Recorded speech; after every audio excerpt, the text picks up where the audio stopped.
Salam à tous et je suis très heureux de vous retrouver pour une nouvelle vidéo. Le Maroc s'impose sur le score de 2-1 face à la Zambie. Est-ce que ce match a été totalement satisfaisant? Je ne pense pas. Les buts ont été inscrits par Ben Seguir et Hakim Ziyech. De l'autre côté, on encaisse ce but-là, c'est dommage parce que derrière, on aurait pu obtenir un clean sheet et s'imposer 2-0 dans ses qualifications pour la Coupe du Monde 2026. En tout cas, vous l'avez compris, aujourd'hui, dans cette vidéo, on va tout simplement faire le débrief de cette confrontation. Juste avant qu'on commence avec cette vidéo, si ce n'est pas fait, je t'invite à t'abonner, à liker et à commenter cette vidéo et un très grand merci à l'ensemble des personnes qui feront ça. Pour commencer avec ce débrief, on a la composition et Walid Regragui est plutôt parti sur un 4-2-3-1, Bounou au goal. Ensuite, on a une défense à 4 qu'on connaît bien, Naïf Aguerd avec Saïs de retour en tant que titulaire. Au niveau des latéraux, Achatala, Achraf Hakimi, milieu de terrain, Ounahi, El Azouzi et enfin le quatuor offensif avec Brahim Diaz, Ben Seguir, Hakim Ziyech et tout simplement en tant que buteur En Nesyri. Premièrement, concernant cette première mi-temps, le Maroc a plutôt bien débuté ce match-là en imposant directement un haut pressing à cette équipe zambienne et en commençant avec le ballon parce que oui, le Maroc a lancé le coup d'envoi de ce match-là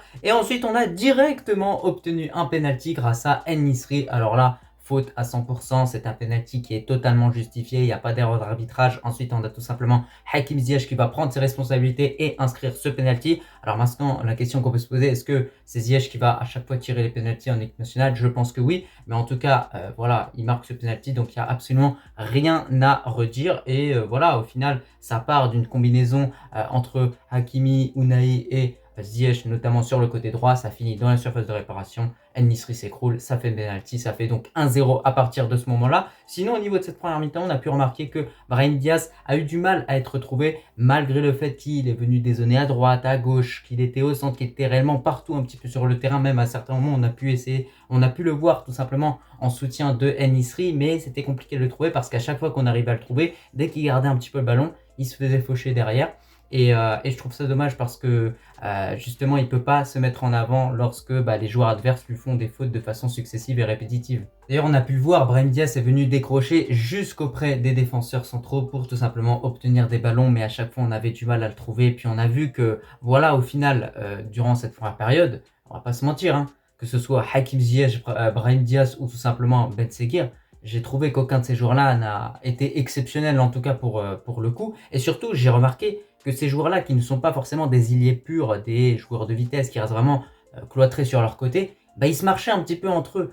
Et en plus de ça, tu as qui? Tu as Ounahi. Ounahi qui a été à plusieurs reprises un petit peu obligé de prendre le côté droit et de carrément s'écarter pour justement libérer un petit peu l'espace au centre parce qu'il y avait beaucoup de joueurs qui étaient concentrés dans ce centre un petit peu et ça se marchait dessus et c'est pour ça que voilà, au niveau de nos attaques on n'a pas pu forcément se montrer extrêmement efficace. Concernant cette première mi-temps, j'ai trouvé qu'on avait vraiment un match qui a ressemblé à ce Maroc-Angola. Voilà, on n'a pas vu quelque chose de différent par rapport à ce match-là. On a toujours vu les mêmes circuits de possession. Un coup, ça va à droite, un coup, ça va à gauche.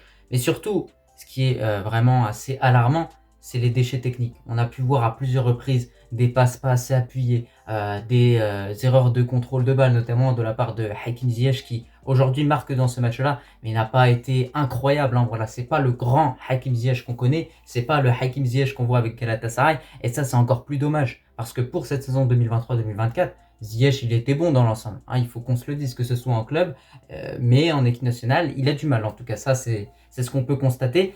On a vu également que Brahim Diaz avait vraiment des difficultés à toucher des ballons. Et devant, encore une fois, En Nesyri, à part venir presser, à part avoir obtenu ce penalty, on n'arrive pas à le trouver, encore une fois. Bon, après, bien évidemment, ne soyons pas pessimistes. Il y a quand même eu du positif durant cette première mi-temps avec tout simplement l'excellente prestation de Oussama El Azouzi. Franchement, j'ai apprécié ce qu'il a pu faire et récupère un nombre de ballons incalculable. Il se donne énormément défensivement comme offensivement. Il n'hésite pas également à se projeter vers l'avant. Et c'est dans ce rôle-là que j'apprécie ce joueur-là. C'est qu'il peut partir du milieu de terrain et arriver en attaque. Il donne tout sur le terrain, il arrache tout. Donc ça, c'est vraiment très positif. Et j'ai également beaucoup apprécié la première mi-temps proposée par Yahya Achatalla qui revient bien honnêtement et qui encore une fois remplace de façon exemplaire Mazraoui sur le côté gauche. On voit que c'est un joueur qui a un apport offensif considérable et qui n'hésite pas à centrer. Donc concernant les autres points positifs, on peut également relever le fait que le Maroc a concédé peu d'occasions concernant cette première mi-temps, mais il y avait quand même des problèmes de couverture entre Naïf Aguerd et Saïs, notamment parce que Saïs s'est fait prendre de vitesse à plusieurs reprises. Je vous l'ai dit, Patson Daka reste un attaquant redoutable et en revanche par rapport à Yassine Bounou,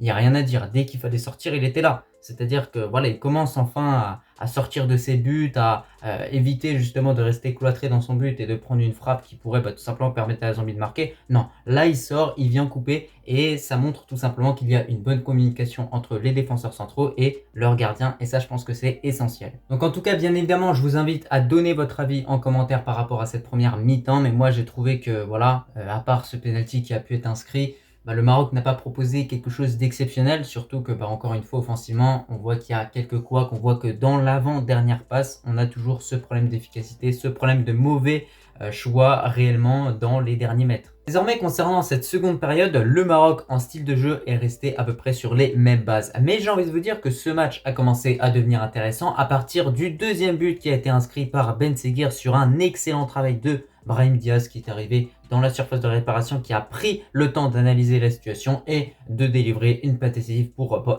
Ben Seguir. Donc là, ça fait plaisir parce que c'est le premier but en sélection pour Ben Seguir alors qu'il a à peine disputé 3 matchs au total du coup en comptant celui-là. Et de l'autre côté, c'est également la première passe décisive pour Brahim Diaz. On sait que ça va mettre en confiance ces deux joueurs qui, selon moi aujourd'hui, ont été parmi les meilleurs en tout cas, n'ont pas forcément été incroyables. Ben Seguir a réalisé plutôt une bonne prestation, mais j'ai trouvé qu'il a vraiment été meilleur en seconde période. Même cas de figure pour Brahim Diaz qui s'est vraiment senti libéré voilà, lorsqu'il a pu vraiment distiller cette passe décisive. Et surtout, ce que j'ai remarqué par rapport à Brahim Diaz, c'est que dès que Hakim Ziyech est sorti est parti directement sur le banc, on a pu voir que Brahim Diaz avait beaucoup plus de place, que Brahim Diaz pouvait commencer à tenter des percées balle au pied parce que les joueurs ne se sont pas marchés sur les pieds. Et c'est là où on a commencé à voir des choses extrêmement intéressantes. C'est là où on a commencé à voir le Brahim Diaz qu'on voit au Real Madrid. Et ça, honnêtement, ça fait plaisir. Donc en tout cas, n'hésitez pas à me dire ce que vous en pensez de ce deuxième but que le Maroc a inscrit. Mais moi, ça m'a un petit peu soulagé. Je me suis enfin rendu compte que notre équipe nationale est capable de marquer des buts dans le jeu avec des actions construites. Parce que voilà, ça s'est fait vraiment avec une très très bonne combinaison au départ de l'action. Et à la fin, qui vient marquer, c'est Ben Seguir. C'est totalement mérité. Et comme je vous l'ai dit, j'ai trouvé que après, on avait une équipe marocaine qui a commencé vraiment à proposer des choses extrêmement intéressantes offensivement. Vous voyez que dans tous les sens, ça partait. On voyait qu'il y avait un dépassement de fonction qui était également effectué par les milieux centraux. Mais voilà, forcément, on n'a pas réussi à marquer ce troisième but. On sait que voilà, il y a certains moments, c'est du gâchis. Voilà, il y a eu également l'entrée de Rahimi et l'entrée de El Kaabi qui n'ont pas apporté grand-chose. Même si Rahimi, sur quelques ballons, il a réussi quand même à te sortir une frappe. Il a réussi encore une fois à proposer des choses un petit peu intéressantes. Mais moi, encore une fois, je le dis, pour moi, il faut aligner Rahimi sur 90 minutes. Vraiment sur 90 minutes pleines, afin de voir vraiment son niveau. El Kaabi, il n'a pas pu faire grand chose parce que voilà, Nisri aussi, on n'a pas réussi à le trouver. C'était compliqué aujourd'hui de trouver des buteurs qui étaient vraiment encerclés par la défense zambienne, qui est aussi quand même une sacrée défense en Afrique, il ne faut pas l'oublier. Donc voilà, après, concernant le restant de cette seconde période, malheureusement, le Maroc a encaissé ce but-là. Alors là, ce but-là, je vous le dis, c'est honteux. C'est honteux pourquoi? Parce que le joueur, je crois bien qu'il passe entre deux joueurs marocains et en vitesse, il les a fumés. Alors il y a quelques temps, j'avais vu que Naïf Aguerd avait dépassé les 35 km/h. Je me suis dit, on est tranquille logiquement au niveau de tout ça. Non, là, ce joueur-là, il a complètement fumé Naïf Aguerd en vitesse, quand je l'ai dit. Il faut vraiment dire les termes.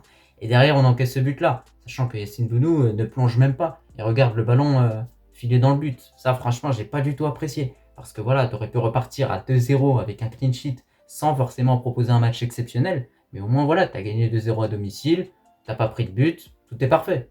En tout cas, en ce qui concerne le résultat. En tout cas, je trouve que c'est très dommage d'avoir encaissé ce but-là, mais à part ça, de façon générale par rapport à ce match-là, je trouve qu'il a beaucoup ressemblé au match qu'on a pu voir contre l'Angola, contre la Mauritanie également, sauf qu'au final, en face, on avait une équipe zambienne qui a laissé plus d'espace et qui nous a permis, dans l'avant-dernier geste, de pouvoir trouver certaines passes. Mais voilà, on voit qu'à chaque fois, il y a certains joueurs qui ont envie de jouer que ensemble, on a l'impression. C'est-à-dire Brahim Diaz, il veut que jouer sur Hakimi et Hakimi, il joue que sur Brahim Diaz. Mais au bout d'un moment, ça peut pas fonctionner. Il faut aussi jouer avec les autres joueurs. Parfois, il y a eu des choix de passes qui ont été effectués par des joueurs. Et tu te dis, pourquoi il la met pas de l'autre côté, quoi. Vraiment, c'est flagrant. Mais voilà, on espère que c'est des choses qui vont s'ajuster. Il faut pas oublier que c'est une toute nouvelle équipe, que Walid Regragui récupère un effectif avec des nouveaux joueurs. Donc peut-être qu'il faut de la patience, on sait pas. Mais en tout cas, ce match m'a pas convaincu à 100%. Ça, c'est clair et net. Et je pense que beaucoup de compatriotes partagent également le même avis que moi. Et surtout, j'ai trouvé qu'il n'y a pas vraiment une grande avancée et qu'on retrouve au final les mêmes erreurs, les mêmes points négatifs, le déchet technique, le loupé dans l'avant-dernière passe. et un petit peu cette inefficacité et cette défense qui par moment est un petit peu fébrile. En tout cas, c'est un petit peu tout par rapport à ce débrief. Je te remercie si tu l'as regardé dans son entièreté et je te dis tout simplement à la prochaine. Allah al-Watan al-Malik.